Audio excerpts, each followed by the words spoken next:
নমস্কার, ATC business গাইডে আপনাদের সবাইকে স্বাগত। কেমন আছেন সবাই? আজকে আবার একটা নতুন ভিডিও নিয়ে চলে এলাম। আজকের যে ভিডিওটা আমি বানাচ্ছি, এই ভিডিওটা খুব একটা ইন্টারেস্টিং ভিডিও। আমি এই ব্যবসাটা করবার ভীষণভাবে চেষ্টা করেছিলাম। মানে আমি তার সব মেটেরিয়াল কিনেছিলাম। কেনার পরে যখন ঠিক শুরু করব সেই সময় লকডাউনটা শুরু হয়েছিল। মানে আজ থেকে 4-5 বছর আগে কথা বলছি আমি। তো সেই সময় লকডাউন শুরু করবার জন্য আমার আর এই কাজটা করা হয়নি। তখন সবে আমি শুরু করছিলাম। প্রচুর মালপত্র কিনেছিলাম। কেনবার পরে কিন্তু আমি আর করতে পারিনি। তারপর থেকে নানা কারণে আমার মশলার ব্যবসাটার জন্য বিভিন্ন কারণে আর সময় পাইনি, করা হয়ে ওঠেনি আর কি। ভবিষ্যতে ইচ্ছা আছে যে করব। তো দেখুন, আমি নিজে পার্সোনালি আমার নিজের জন্য এইভাবে কিছু রাখি না। আমি যে ব্যবসা করি সেটাই আমি আপনাদের সাথে শেয়ার করি। আমার এরকম কোনো ব্যাপার নেই যে আমি নিজের জন্য পার্সোনালি রাখবো, এটা বলবো না, আমার কম্পিটিটার বেড়ে যাবে, এই ধরনের কোনো চিন্তাভাবনা আমার নেই। সেই জন্য আমি পরিষ্কার কথা বলে দিই। তো আজকে যেটা বলবো, এই যে ব্যবসাটা আছে, দেখুন অনেক ব্যবসায় হয়। আচ্ছা, তার মধ্যে বলি যে চশমাটা নিতে হয়েছে, চোখের পাওয়ারটা বেড়েছে বলে চশমাটা নিতে হয়েছে। এটা শখে পড়িনি আর কি। যাই হোক, তো ঘটনা হচ্ছে যে এখনও পর্যন্ত সেট হয়নি বলে মাঝে মাঝে একটু হাত দিয়ে ঠিক করতে হচ্ছে। অনেক পড়া তো অভ্যাস নয়। তো যাই হোক, বিষয়টা হচ্ছে যে এই যে ব্যবসাটার কথা বলবো, দেখুন ব্যবসা তো অনেক রকম হয়ে থাকে, কিন্তু সব ব্যবসা কিন্তু স্কেলেবেল হয় না। আপনারা আশা করি স্কেলেবেল ব্যাপারটা জানেন। যারা জানেন না তাদের জন্য একটু সংক্ষেপে বলার চেষ্টা করি। দেখুন, অনেক ব্যবসা আছে যে ব্যবসাগুলোকে আপনি চাইলেও খুব বেশি বড় করতে পারবেন না। মানে আপনি ধরুন একটা গ্রসারি দোকান করেছেন, নিজেই সেখানে থাকছেন আর দুইজনকে রেখেছেন। এই দোকানটাতে আপনি প্রচুর মালপত্র তুলতে পারবেন, কিন্তু তার থেকে একটা লিমিট পরে কিন্তু আপনার সেটার বড় হবে না, কারণ কাস্টমার আপনার সেখানে লিমিটেড। কিন্তু সেই ব্যবসাটাকে যদি আপনি অন্যভাবে করেন, মানে আপনি নিজে সেখানে বসলেন না, 5 জন স্টাফ সেখানে রাখলেন, করে আপনি আরও 5টা কাউন্টার করলেন, তাহলে সেটা স্কেলেবেল হলো। আশা করছি বোঝাতে পারলাম। তো সেরকমই সব ব্যবসা কিন্তু বড় করা যায় না। অনেক ব্যবসা কিন্তু একটা লিমিটেড পোর্শনগুলো থাকে, তারপরে বড় করা যায় না। আমি যে জিনিসটা আজকে বলছি, এটা যদি কেউ বাড়ি থেকেও করেন, বাড়ি বসে করবেন, কোথাও যেতে হবে না, বাড়ি থেকে কাজগুলো করবেন, শুধু মালপত্র আনবেন আর মালপত্র দিয়ে আসবেন, শুধু এইটুকু কাজও যদি করেন, বছরে 10 লক্ষ টাকা পর্যন্ত আপনারা কেনাবেচা মানে বিক্রি করতে পারবেন। আপনার টোটাল যে গ্রস সেল বলছি আমি, গ্রস সেলটা 10 lakhs পর্যন্ত হতে পারে, এবং বাড়ি বসে খুব সহজে। তো তার জন্য ইনভেস্টমেন্ট অবশ্যই আছে। 10 লাখ টাকার মাল বিক্রি করতে গেলে তো আপনি 2-5 হাজার টাকা ইনভেস্ট করে পারবেন না, তার জন্য ইনভেস্টটা বাড়াতে হবে। তবে বিক্রি একটা প্রচুর পরিমাণে আছে। কি বিষয় নিয়ে বলছি সেটা থাম্বনেল থেকে আপনারা একটু দেখেছেন। আমি এবার একটু ডিটেলস বলি, ঠিক আছে? কি আমি একটু দেখাই করতে আমি এনে রেখেছি। এর মধ্যেও কিছু বিষয় আছে, সেগুলো আমি একটু বোঝানোর চেষ্টা করব।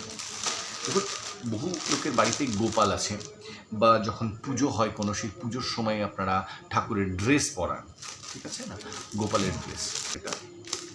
আচ্ছা, আমি ডিফারেন্সটা পরে বোঝাচ্ছি। আপনারা কালার বা ছোটো বড়ো দেখছেন, অ্যাকচুয়ালি এটার মধ্যে অন্য টেকনিক্যাল কিছু ডিফারেন্স আছে, আমি সেটা পরে বোঝাচ্ছি, ঠিক আছে? এটা একটা আছে। এখন টেকনিক্যাল বিষয়টা কি, দেখুন এই যে জিনিস, এটা সুতি কাপড়ের, কটনের আছে, কিন্তু এটা কিন্তু কটন না, এটা সিনথেটিক টাইপের, ঠিক আছে? এটা সিনথেটিক কাপড় ইউজ করা আছে। আরও একটা জিনিস দেখেন, মানে এই যে গোপালের সাজাবার জিনিস বা ঠাকুরের যে সাজাবার জিনিস, এর কোনো শেষ নেই। এই যে জিনিসটা, আশা করছি আপনারা বুঝতে পারছেন। আমি যেটা বলছি সেটা হচ্ছে যে যারা বিক্রি করেন সেটা তো আলাদা ব্যাপার, আমি বলছি ম্যানুফ্যাকচারিংয়ের কথা। তো ম্যানুফ্যাকচারিং করবার জন্য আপনাদেরকে কী করতে হবে, কোথায় পাবেন, কিভাবে করবেন, কোথায় বিক্রি করবেন, এই বিষয়টা আগে জানতে হবে।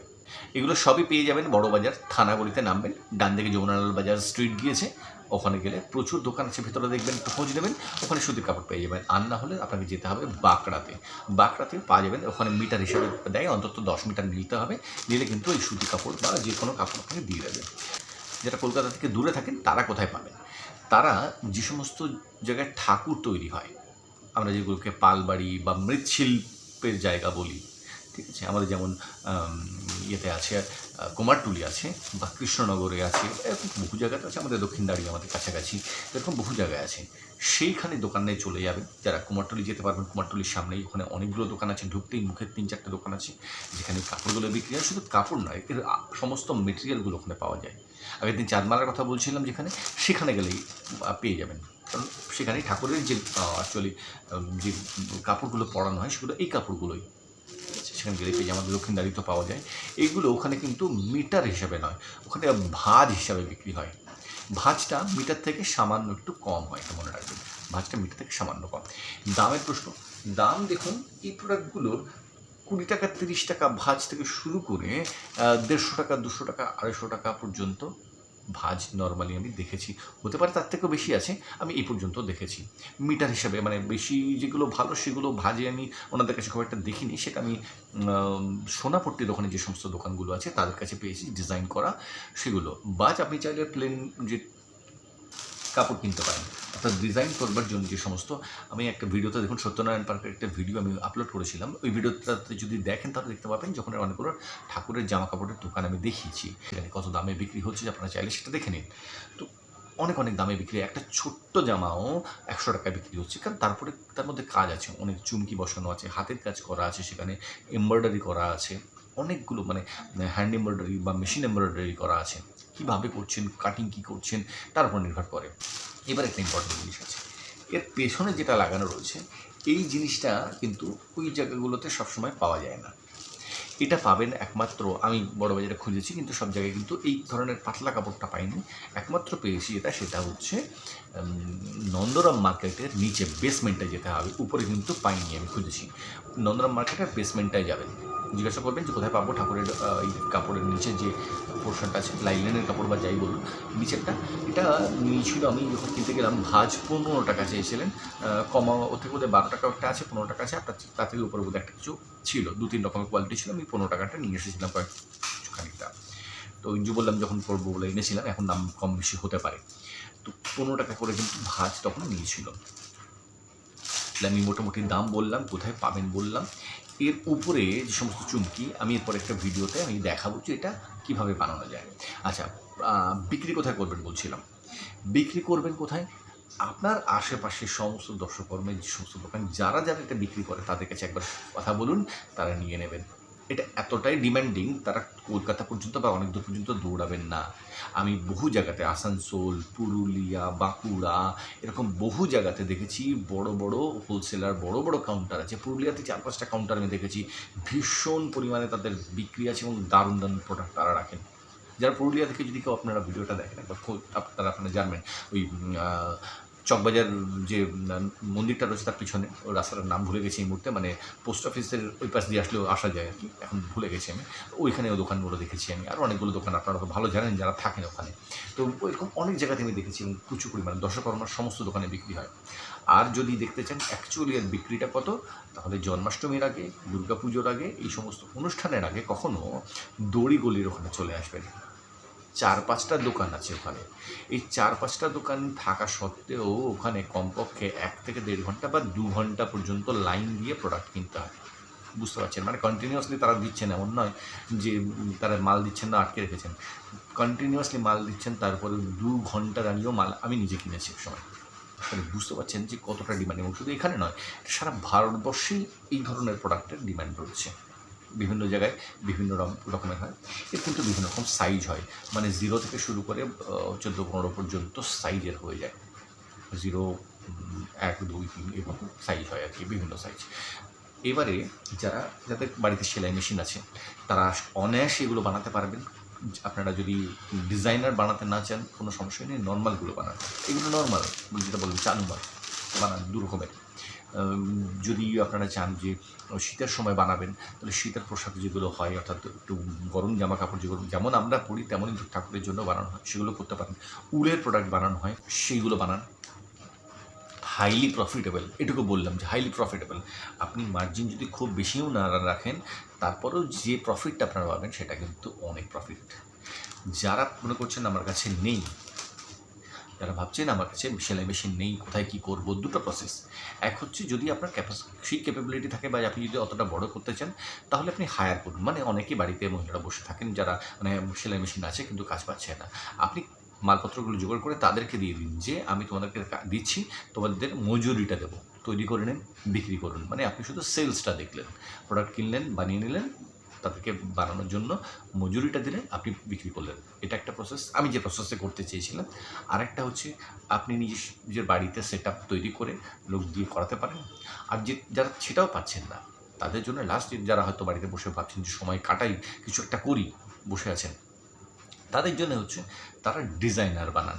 অর্থাৎ কাপড় কিনে আনুন, আমি একটু পরেই দেখাবো সেগুলো। কাপড় কিনে আনুন, এনে অল্প অল্প 10 মিটার করে সমস্ত 2-3 রকমের কাপড় কিনে আনুন, মোটামুটি সব মিলে ধরুন 2000 টাকার মালপত্র আপনি আনলেন। বাড়ি বসে সেগুলোতে চুমকি বসিয়ে, পাড় বসিয়ে, হাত সেলাই করে, দরকার নেই, খুব সিম্পলি হয়, সেগুলো করুন। অনেকে বাকরম শিট ব্যবহার করেন, কিন্তু এই বাকরম ব্যবহার অনেক কাস্টমার নিতে চান না, সেটা আবার খেয়াল করতে হবে কোথায় কী ডিমান্ড আছে, তার উপরে যেখানে বিক্রি করছে তাদের সাথে দরকার একবার কথা বলবেন, স্যাম্পল বানান, একবার বানানোর পরে আপনারা করতেই পারেন। তো এই যে জিনিসটা আছে, এই ব্যবসাটা যদি একবার আপনারা শুরু করেন, বিশেষ করুন আর কোনো ব্যবসা আপনারা করতে চাইবেন না, এবং আপনারা কাজ করে উঠতে পারবেন না। সারা বছরের বিক্রি থাকে কম বেশি, এমন নয় যে পুজোর আগে বলছিলেন, মানে পুজোর সময় বা ওই সময় মানে যারা এই কাজগুলো করেন তাদের নাও খাওয়া থাকে। তো এই যে জিনিসটা আমি যেটা বললাম 2000 টাকাতেও আপনারা মালপত্র কিনে এনে বাড়িতে বসে ডিজাইনারগুলো হাত সেলাই করে করুন, খুব ইজি। আমি একটা হাত সেলাইও করবো না, আমি শুধু স্টেপলার মেরে দিয়ে দেখাবো আজকে। আমি হাত সেলাই করছি না, নর্মালি হাত সেলাই করলে স্টেপলার মারা যায় না, আমি দেখানোর জন্য শর্টকাটে আমি সেটা করে আপনাদেরকে দেখাচ্ছি। দেখুন, যদি মনে হয় এখনই শুরু করুন, এটাই সব থেকে বেস্ট টাইম। সামনে পুজো আসছে, জন্মাষ্টমী এসে গেছে, শুরু করুন এখনই, বসে থাকবেন না, খুব অল্প খরচে শুরু করা যায় এবং যথেষ্ট ভালো বিক্রি। যারা করেন এটা অনেক ভালো, তারা জানেন।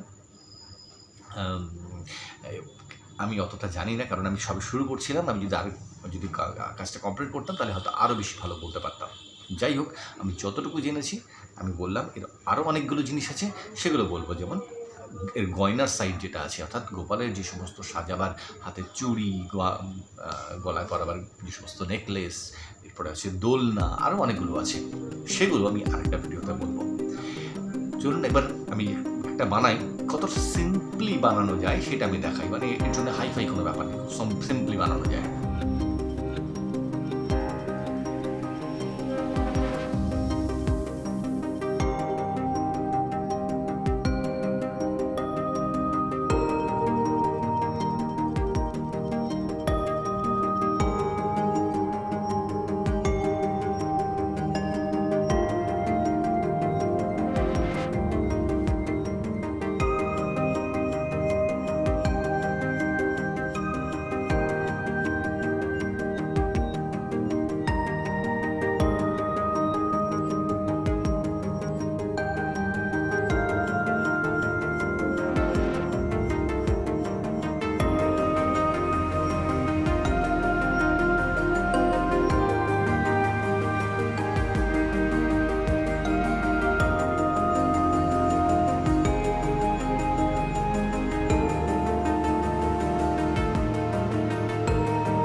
এতক্ষণ দেখলেন যে কীভাবে বানানো যায়। আমি স্টেপলার দিয়ে নর্মালি করে আপনাদের জাস্ট দেখানোর জন্য করলাম। ওই অনেক আরও কিছু কাজকর্ম আছে, সেগুলো সেলাই করতে হয়, সাইডে রিবনগুলো লাগাতে হয়, সেগুলো আমি মোটামুটি তো বলেই দিলাম।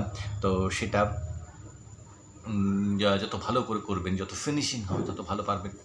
খুব খুব সহজ কাজ, চেষ্টা করুন, আমি বলছি হবে, বসে থাকবেন না। আমার একটা রিকোয়েস্ট, মানে ওই স্ক্রল করে ফেসবুকের ওই রিল দেখে বা ইউটিউবের রিল দেখে প্লিজ সময় নষ্ট করবেন না। ওটা তো দেখতে ভালো লাগে, সব ঠিক আছে, আমিও দেখি, এমন নয়। কিন্তু যদি সত্যি কাজের দরকার হয়, যদি মনে করেন কাজ করতে হবে, করুন। আমরা বড় অলস হয়ে পড়ছি দিন দিন। মানে আগে বাড়িতে আমার মা এখনও পর্যন্ত আমসত্ত্ব টত্ত্ব দেয়, আচার বানানোর চেষ্টা করে, কিন্তু বহু জায়গায় বহু লোক দেখেছি আর এখন করেন না। যারা করতেন আগেও তারা এখন করেন না। কেউ হয়তো বললে একটু করে দিলেন, বাদ বাকি কিন্তু বহু লোকই আর করেন না। এখন আর কাউকে ট্রেনে বাসে উল বুনতে বা ক্রুশ বুনতে দেখি না খুব একটা, কিন্তু হারিয়ে যাচ্ছে। এটা হারাতে দেবেন না। এই ফেসবুক রিলে কিন্তু বিশেষ কিছু নেই, আমাদেরকে আস্তে আস্তে বোকা বানিয়ে দিচ্ছে ধীরে ধীরে। তো ওই জায়গা থেকে বেরিয়ে আসুন, কিছু একটা করার চেষ্টা করুন, এটাই আমার রিকোয়েস্ট। ভালো থাকুন, সুস্থ থাকুন।